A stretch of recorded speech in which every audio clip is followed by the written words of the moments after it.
Telangana cab driver association అధ్యక్షునిగా మాట్లాడుతున్నా. నా పేరు కోహిర్ లాజర్. ఈరోజు ఏదైతే జూబ్లీస్ ఉప ఎన్నికల్లో కాంగ్రెస్ పార్టీ నుంచి అభ్యర్థిగా నిలబడ్డ నవీన్ యాదవ్ గారు గతంలో క్యాబ్ అసోసియేషన్ డ్రైవర్లకు, అదేవిధంగా ఆటో డ్రైవర్లకు, అదేవిధంగా ట్రక్కు డ్రైవర్లకు, ప్రతి ఒక్క డ్రైవర్ అన్నల వెన్నంట ఉండి కార్మికుల సమస్యల గురించి ప్రతి క్షణం ఏదైతే ఫిలిం ఇండస్ట్రీలో కూడా అన్నగారు వాళ్ళని చూస్తూ డ్రైవర్ల సమస్యలో కూడా వెన్నంటుండి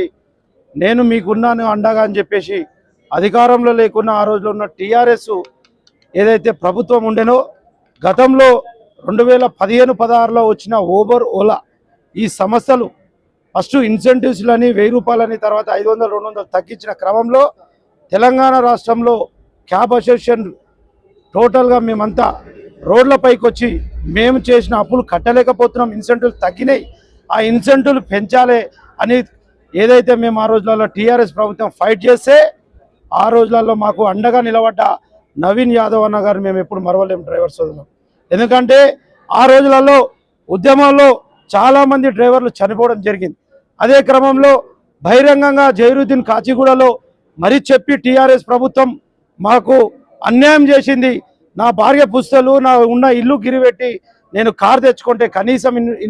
ఇన్సెంటివ్లు వస్తలేవు అనే క్రమంలో ఆయన చెప్పి బహిరంగంగా చనిపోతే ఆ రోజులలో నవీన్ యాదవ్ అన్న గారు 2015-16లో మా ఇంటుండి ఆ యొక్క కార్మికునికి ఆయన సొంత ఖర్చులతో 50,000 ఇవ్వడం జరిగింది. ఆ రోజులలో మేమందరం చాలా పరిస్థితి దిక్కు తోచని పరిస్థితిలో ఏ ఒక్క